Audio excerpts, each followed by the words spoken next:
For antiwar.com and Chaos Radio 95.9 in Austin, Texas, I'm Scott Horton. This is Anti-Guantanamo Radio. We used to kick routines and the presence was fitting. It was I, the abstract. All right, y'all, we're going to start off the show today with our first guest. It's Brandon Neely. He's a former military policeman in the U.S. Army, a guard at Guantanamo Bay. He's in the Army from 2000 to 2005 and was in the news this last week because he took a trip to England to meet two of his former captives at the prison down there that he was guarding.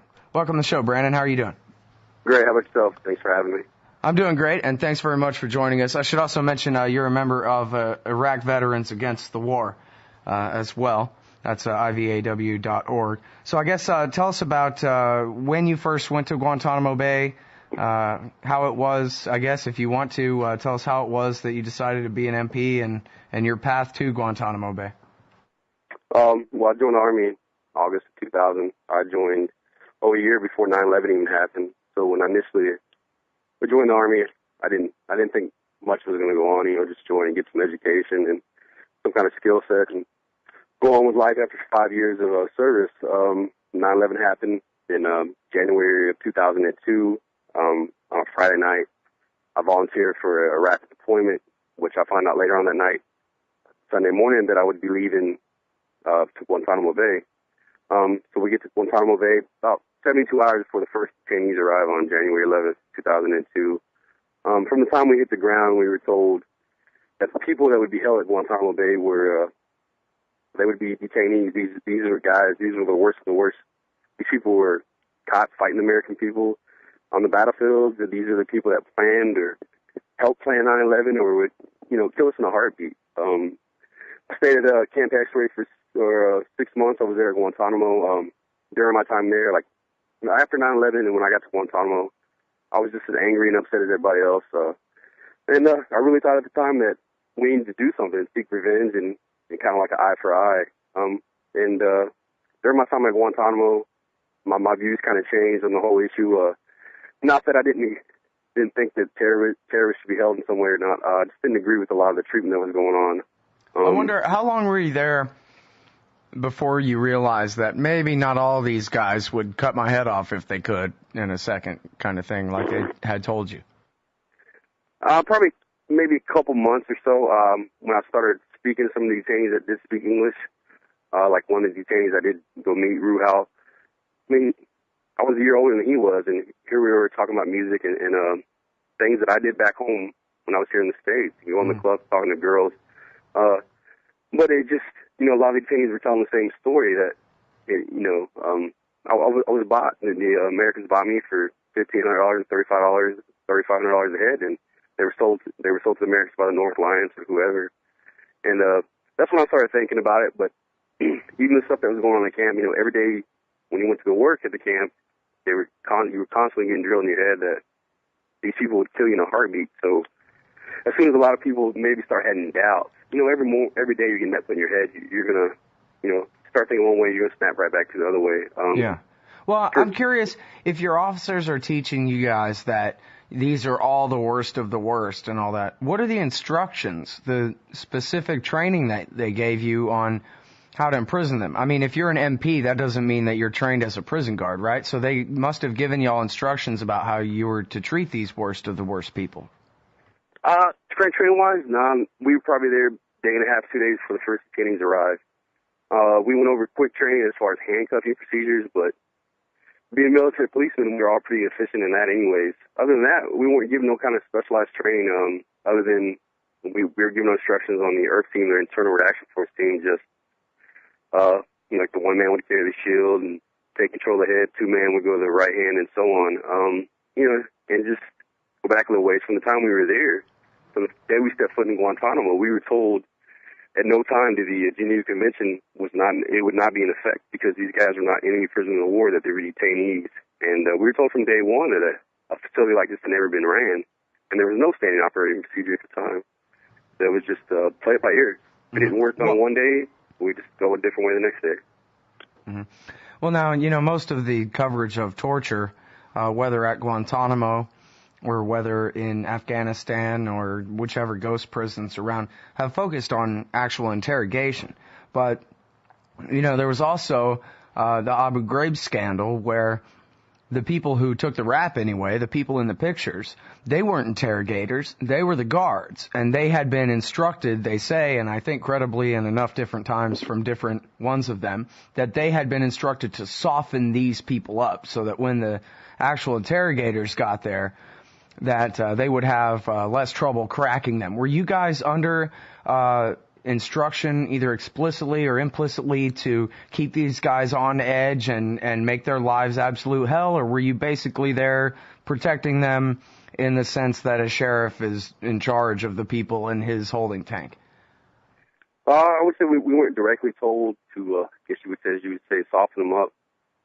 We were told to keep the pressure on them as far as, you know, first at the beginning of camp, they weren't allowed to talk, they weren't allowed to move around, they weren't allowed to pray, they weren't allowed to do any of that stuff. And now that I go back and look at it, just like when I worked nights for a little bit when I was there, like none of the detainees could have anything covered up as far as hands or anything. So you're constantly walking around and just pretty much just waking everybody up every 5 or 10 minutes, telling them to uncover their whole body.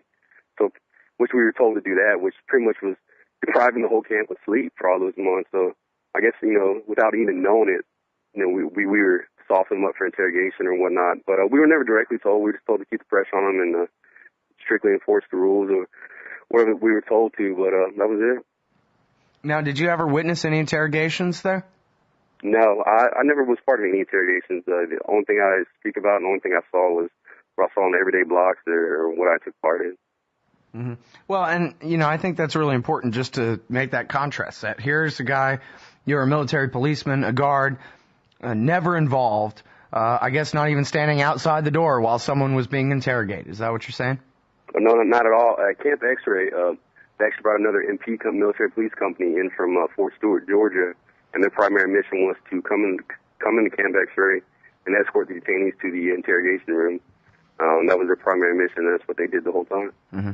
And yet, all that being said, with you having nothing to do with any interrogations, in your interview with UC Davis and on Rachel Maddow's show and in other places, you've really described witnessing quite a lot of at least abuse, if not outright torture. Some of it, I think, would even clearly be torture, according to what you told UC Davis. So why don't you tell us about, I don't know, top 10 worst things you saw happen down at Guantanamo, and perhaps tell us about your involvement in some of these things as well.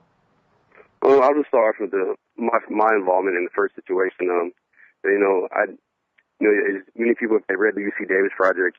Initially, when I started the conversation with UC Davis, I had left it out for different reasons. It's kind of embarrassed the whole situation, and it's just time I'm not proud of. But then I went back and told them about it. I think it's important for people to know because it was the very first incident that ever happened at Camp X-Ray. It was the first day the detainees came, and we take them off the bus.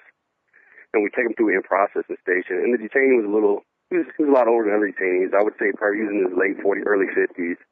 And me and my escort partner grabbed him, and we could initially tell that he was very scared, shaking, didn't want to walk, just didn't want to listen to any instructions at all. So we were screaming at him, yelling at him to the block. And we took him to Alpha Block, and we put him on his knees. And at this time, the detainee still had his leg irons on, his hand shackles, and the blackout goggles, so they couldn't see nothing in his earmuffs. So we put him on his hands and knees, and my escort partner takes his leg shackles off, throws him outside the cage. He goes in and takes his hand irons off, and when he did, the guy jerked to the left a couple times, and we're yelling at him, don't move, and the interrogators supposedly tell him, don't move, we're taking the handcuffs off. So my escort partner goes back in and takes the handcuffs off. Again, and when he did, once again, he jerked to the left, and I was on the left side of him. I was grabbing him by the left hand and I had my hand on the back of his shirt. And when he jerked to the left, I just slammed him face first to the ground and got on top of him and held him down until the Internal Reaction Force team came and pulled me off of him. And about a day or two later, I remember coming back on the block and on the Alpha Block and walking by him. Like the left side of his face was all scabbed up and bruised up, I guess, from hitting the pavement floor when I slammed him. But then talking to some of the detainees on the Alpha Block later on that spoke English, they told me the whole reason the guy even resisted was because when we put him on his knees and he couldn't see, he thought he was going to be executed because he had seen family members and friends who knew of, well, that's the way of execution in some countries. So he was just pretty much fighting for his life that he thought at the time. Mm. Well, and when you found that out, did that make a big difference to you in your view of what had happened? Yeah, I never felt really good about it, even after the situation. Guys were just like, man, it's, you got something, you got a piece. I never felt good about it. Here was this guy that was, old enough to be my father. Here I had to slam him face first into the ground. So I really tried not to think much about it. And when I found that out, and I felt really bad. And just watching the guy over time, he just never caused a problem. He didn't do anything. He just didn't understand. And he thought something was going to happen that didn't. But once I found out, I felt really bad about it. The whole situation could have been involved. If could have been, not even there. If we would have had better, now I look back at it, if we had better interpreters and whatnot, the whole situation could have been, it wouldn't even been there. Mm-hmm. Well, did you ever, come forward to your officers and tell them you'd done something wrong or anything like that? It was open in the campus, right there. Everybody knew what had happened. There was no cover up. There was no nothing. It was right there out in the open. Camp X was wide open, and once it happened, it was on the radio. They were yelling code red, which at the time meant there was an emergency on the block, and everybody came running. And once the situation was over, there's no paperwork, no nothing. It was just over with, and everybody went back to what they were doing. Hmm. Well, and judging by some of the things that you told UC Davis here, and other credible reports we've had over the years, it sounds like the whole place was lawless. You weren't the only one who'd beaten somebody up without good cause. People were getting beat up, all day, every day over there, or what? I just really depend on, I wouldn't say all day, every day, but there were situations like, there's one situation that really was uncalled for, and it was one of the big reasons which really had me start thinking, like, what are we doing here? It was on Bravo Block. There was a detainee named Juma. He was, I guess, arguing with one of the female guards, and she was saying something to him, and supposedly he had cursed at her. Well, the officer in charge of the camp that day came to the block, and they called the Internal Reaction Force team. I happened to be in the Internal Reaction Force hut with them. I was an escort that day. Wasn't doing nothing, so pretty much being nosy, I followed into Bravo Block and stood outside the block. And the OIC officer in charge briefed the Earth team on, we're going to go in here and check detainees, Matt and Coran and everything, all his necessity items, as they call them. So they go over to the cage door. Juma's sitting there, and the officer in charge gives an order to turn around, get on his hands and knees and whatnot. Well, the detainee just looks at him. Well, OIC unlocked the cage door. Didn't take the lock off, just unlocked it.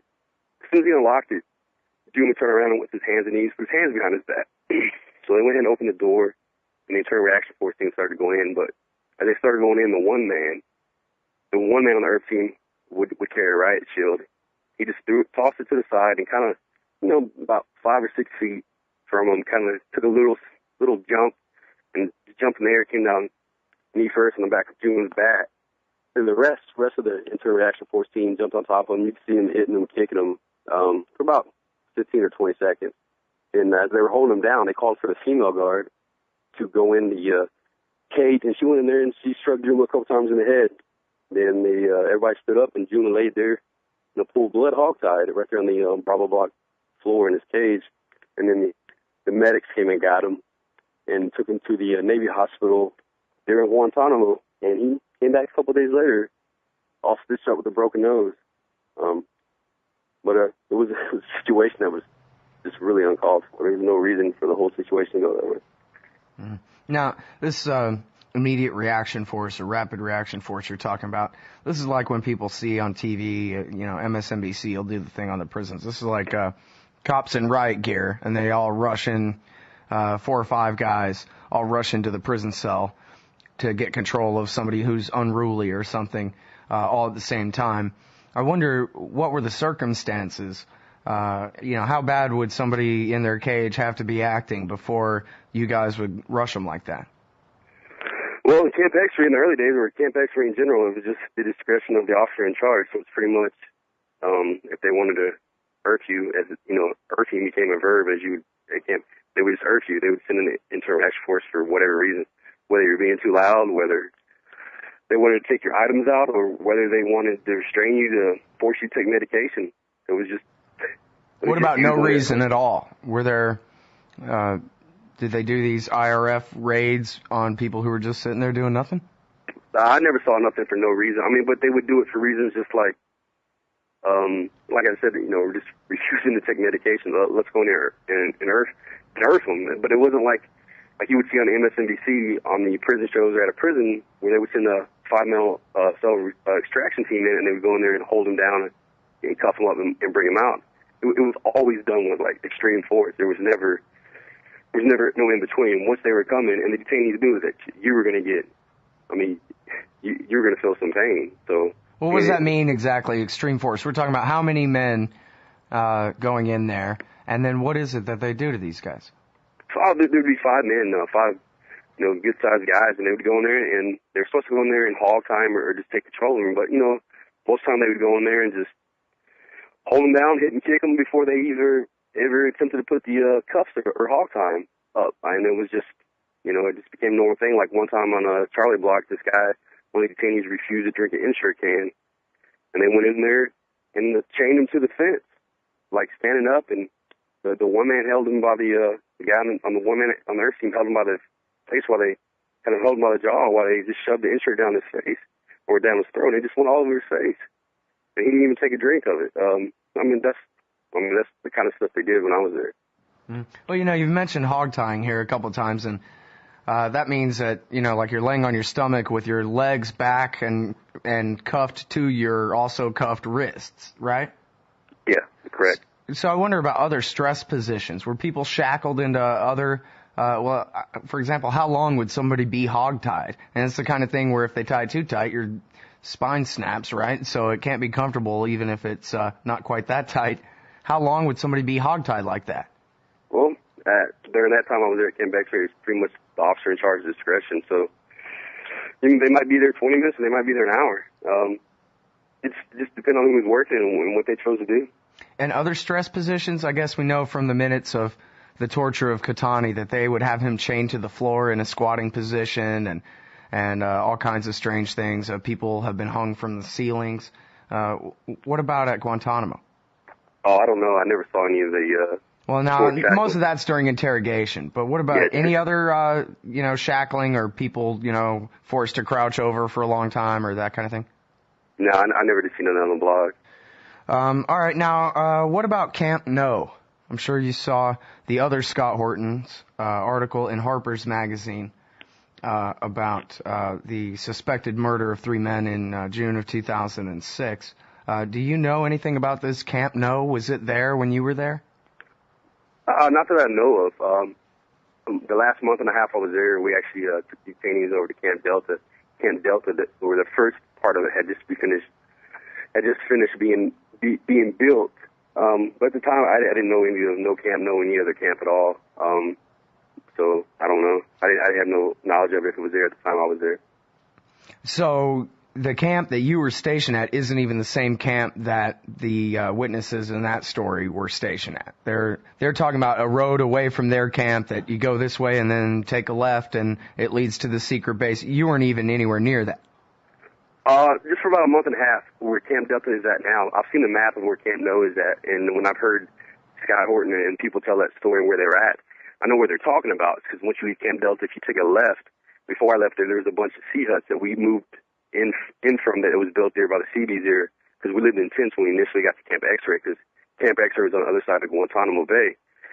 I do know the area they're talking about. We take the left and go to the beach, or you go this area, but I didn't know the camp, if it was there when I was there, if it was being built or what. I had no knowledge of it when I was there. Mm-hmm. And what about the 3 men in that story who died that night? Did you know them? No, I looked at the pictures last night, and I can't place them anywhere. So I don't. If I know them, I can't remember them. Mm-hmm.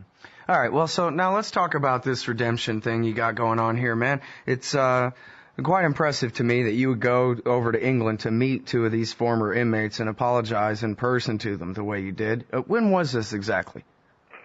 Well, actually, I took the trip about a week before Christmas is when I actually got to London and got to speak to them is when it happened. Uh-huh. And now, who were these two guys, and how was it that you came to, go and do this thing with the BBC News and everything? Well, the two guys, one of them was Ruhal Ahmed and Shafiq Razul. They're two guys part of the Tipton Three, which is probably one of the most famously known detainees. They're all from Tipton, England, and they all grew up together. And they went to Pakistan for a wedding, and went to Afghanistan, as they say, to smoke dope and hang out for the wedding, got captured and sold to the Americans, and spent 2.5 years inside Guantanamo. But during my time at Camp X-Ray and my time at Guantanamo, I spoke a lot to Ruhal. He was a guy that was a year older or younger than me, and we talked about James Bond films. We talked about Eminem. It was just weird, Here was a guy that did everything I did outside the world, and here he was sitting in Guantanamo. And Shafiq I spoke to a little bit, not a whole lot, because he didn't like for the guards to know that he spoke English. But Ruhal had told me at Camp X-Ray that was his buddy and whatnot. But what happened was, after I spoke to the UC Davis project, I just happened to log on to Facebook. I was pretty new to it. I just messed around, and for some reason one day I was sitting at the computer and decided to type their names in to see if anything popped up, and for my surprise, Shafiq had an actual Facebook profile. So I kind of sat there for a while and decided just send him a message just to say, hey, this is who I am. I was there, from Camp X-Ray from January when it started that year to June of that year. I agreed with it at first, but over the time I saw I didn't agree with what was going on. And just pretty much told him, hey, I'm sorry for what he'd been through. The other guys he was with had been through, and that, just let him know that not everybody did agree with everything that was going on. And to my surprise, a couple weeks, maybe a month later, he actually replied to me, and we just set off a chain link of emails. We just emailed back and forth, and then I was contacted by the BBC sometime after that, about March of last year, and they wanted to know if I would be interested in flying out to London sometime and then actually meeting them face to face, which I got a chance to do. And the YouTube of that is at my blog, thestressblog.com, and at the blog at antiwar.com/blog.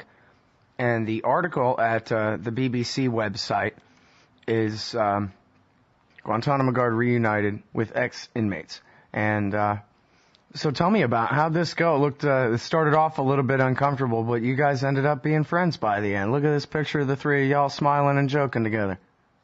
Yeah, well, actually, the thing about it, the project took a lot longer to do than I think people realize. It took almost a year to really complete the whole thing, because me personally went back and forth about doing it or not doing it, because nobody knew what the reaction was going to be. None of it was scripted, none of it was anything. It was just what you see is what really happened. So when I finally decided to go, and both sides, as you can see in the documentary, were very nervous. I don't think, literally, when I got off the plane that morning, within 4 hours, I was sitting in that room. I don't think I talked much at all the whole time, but it was good. At first, it was, wow, here we are, because we all knew each other, and then it was kind of like Ruhal said, hey, you look different without a cap on. And I'm just like, well, you look different with that orange jumpsuit. So it kind of broke the ice right there. But it was good.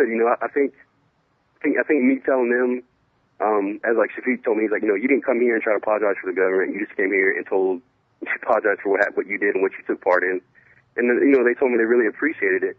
And there was a moment in the whole thing where I told them about the situation at Alpha Block, because they weren't there yet. That was like, I didn't know what the reaction was going to be, which was very tense. Like, you could feel, it was a feeling, but it was good. I could say that we really left there as real friends. Like, I still talk to them almost on a daily basis now. But it was a good experience. I think things helped me a lot to really, maybe deal with some of the stuff and actually hear them tell me it was time for me to move on and get over it, that I'm not the one to blame, And I think it really helped them, from what they told me, to really just to hear it from me, for it to be real, hear it to come from somebody like me.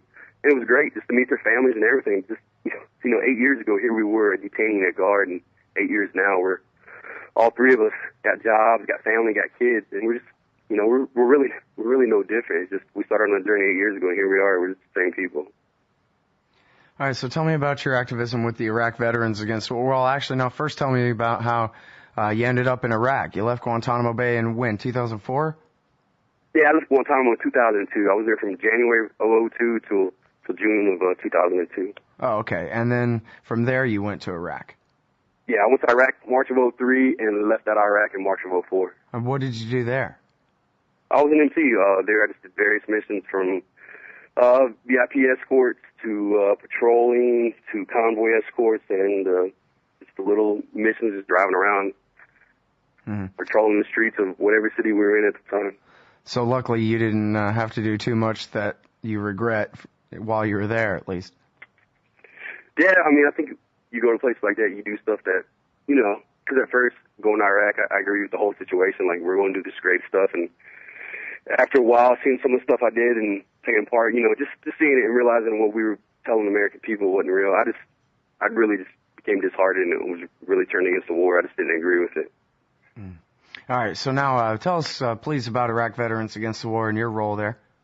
Iraq Veterans Against the War is, you know, many people know, just an organization of mostly Iraq and Afghanistan veterans who are just speaking out against the war, who, you know, have points of unity that unite the whole organization as far as, like my big one is the whole VA benefits, getting full health care for all veterans returning, reparations for Iraqi people, and, you know, immediate withdrawal of the country.